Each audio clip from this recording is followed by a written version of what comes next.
Hello everyone, welcome to pathways academy. আজকে আমরা class 10 এর টপিক পড়বো একটা, যেটা আমাদের ফার্স্ট চ্যাপ্টারে আছে, বহির্জাত প্রক্রিয়া ও তাদের ফলে সৃষ্ট ভূমিরূপ। দেখো এখানে আমি আন্ডারলাইন করলাম। তাহলে আমরা প্রথমে এখানে আছে ভূমিরূপ। আমরা প্রথমে কি জানবো? ভূমিরূপ জিনিসটা কি। ভূমির যে বিভিন্ন রূপ হয়, কোথাও পাহাড়, কোথাও পর্বত, কোথাও মালভূমি, কোথাও সমভূমি, এই জিনিসটাই হচ্ছে ভূমিরূপ। তাই এই ভূমিরূপের হঠাৎ করে তো এটা ভূমিরূপটা সৃষ্টি হয়নি। ভূমিরূপ সৃষ্টি হওয়ার পেছনে অনেক কারণ আছে। তাহলে ভূমিরূপ সৃষ্টি হওয়ার পেছনে মূলত যে দুটো কারণ আমরা জানতে পারি, প্রথম হচ্ছে অন্তর্জাত প্রক্রিয়া এবং দ্বিতীয় হচ্ছে বহির্জাত প্রক্রিয়া। তো আমরা অনেক বুঝতেই পারছি অন্তর্জাত প্রক্রিয়া মানে কি, ভেতরের জিনিস, মানে পৃথিবী পৃষ্ঠের ভেতরে যে ঘটনাগুলো ঘটছে সেটা হচ্ছে অন্তর্জাত প্রক্রিয়া। পৃথিবী পৃষ্ঠের ভেতরে কি ধরনের ঘটনা ঘটে?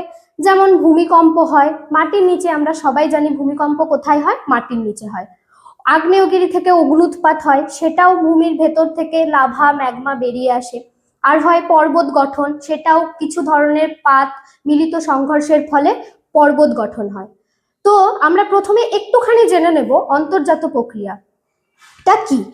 অন্তর্জাত প্রক্রিয়া হচ্ছে ভূপৃষ্ঠে সৃষ্ট শক্তির প্রভাবে পৃথিবীর ভূপৃষ্ঠের যে পরিবর্তন ঘটে তাকে অন্তর্জাত প্রক্রিয়া বলে, মানে পৃথিবীর ভেতরের ঘটনা। কিন্তু আমাদের এই চ্যাপ্টারটা হচ্ছে বহির্জাত প্রক্রিয়া।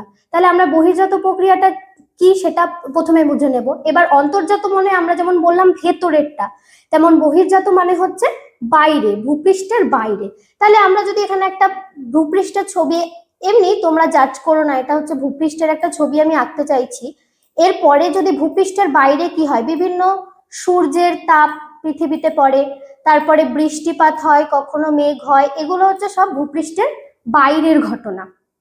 তাহলে বহির্জাত প্রক্রিয়া কাকে বলে এটা যদি আমি জানার চেষ্টা করি, তাহলে আমরা পড়তে হবে পৃথিবী পৃষ্ঠের বিভিন্ন প্রাকৃতিক শক্তি। এবার আমাদের জানতে হবে প্রাকৃতিক শক্তিটা কি। প্রাকৃতিক শক্তিগুলো হলো নদ নদী, বায়ু, অগ্নু বা হিমবাহ বা হিমবাহ নদীর ক্ষয়কার্যের ফলে ভৌম জলের প্রকৃতি, এগুলো হচ্ছে সব প্রাকৃতিক শক্তি। এগুলির প্রভাবে ভূপৃষ্ঠের যে যান্ত্রিক ও রাসায়নিক পরিবর্তন হয় বা বিবর্তন হয়, ভূপৃষ্ঠের চেহারাটা পাল্টে যায়। আমরা কখনো দেখি যে পাহাড়ের, মানে পাহাড় থেকে মাথাটা অনেক সময় ক্ষয়ে আসছে বা অনেক সময় দেখি ধস পড়ছে, সেগুলো কি, সেগুলো হচ্ছে ভূপৃষ্ঠের বহির্জাত প্রক্রিয়ার ফলে হয়। এইগুলো, এটাকে আমরা ইংরেজিতে বলি এক্সোজেনেটিক প্রসেস। তাহলে আমরা এখানে জানতে পারলাম বহির্জাত প্রক্রিয়াটা আসলে কি জিনিস। এবার বহির্জাত প্রক্রিয়া সৃষ্টির তো কিছু কারণ থাকবে, তাই তো। এবার বহির্জাত প্রক্রিয়া সৃষ্টি হওয়ার পেছনে কোনো কোনো সময় পাহাড় ধসে নিচে নেমে আসে, সেই নুড়ি কাকর বালিগুলো কোথায় জমা হয়, নিচে এসে বা পর্বতের পাদদেশে জমা হয়, তাই সেখানেও এক ধরনের ভূমিরূপ গঠিত হয়। এইবার সেই জায়গাটাকে বলছে পর্যায়ন প্রক্রিয়া। এবার এই পর্যায়ন প্রক্রিয়ার মধ্যে দুটো ভাগ থাকে, অবরোহণ আর আরোহণ। এই দুটোকে মিলিত করে যেটা হয় সেটা হচ্ছে আমাদের এই পর্যায়ন প্রক্রিয়াটা। তাহলে পর্যায়ন প্রক্রিয়াটা কি, তাহলে আমরা জেনে নিই। তাহলে পর্যায়ন প্রক্রিয়ার মাধ্যমে ভূপৃষ্ঠের উচ্চভূমি ভাগ ক্ষয়প্রাপ্ত হয়ে নিচু স্থানে এসে সঞ্চিত হয় এবং ভূমির সমতলীকরণ ঘটে। এই প্রক্রিয়াকে আমরা বলছি পর্যায়ন প্রক্রিয়া। আমি এখানে একটা ছবি অ্যাটাচ করেছি, তোমরা দেখতে পারো।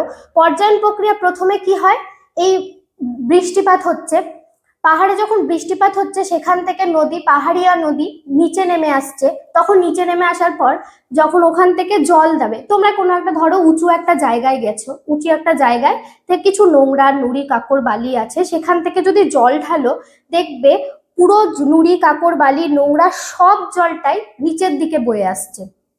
নিচের দিকে বয়ে আসার দরুন সেই জিনিসপত্র কিন্তু যতক্ষণ জলের স্পিডটা থাকবে ততক্ষণ কিন্তু বয়ে নিয়ে আসবে, কিন্তু নিচে তারপরে সেটা কিন্তু আর বয়ে নিয়ে আসতে পারবে না, কোথাও একটা গিয়ে সেটা জমা হবে। যখন ওই বয়ে নিয়ে আসছে সেই জায়গাটাকে বলে পরিবহন, এবং তারপরে যেখানে এসে জমা হচ্ছে আর নদীর গতি নেই, সেই জায়গাটাতে হচ্ছে সঞ্চয় দিয়ে একটা সমতলীকরণ ঘটছে।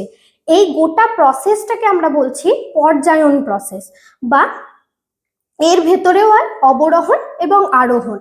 তো আমরা নেক্সট এটা জানবো অবরোহণটা কি আর আরোহণটা কি।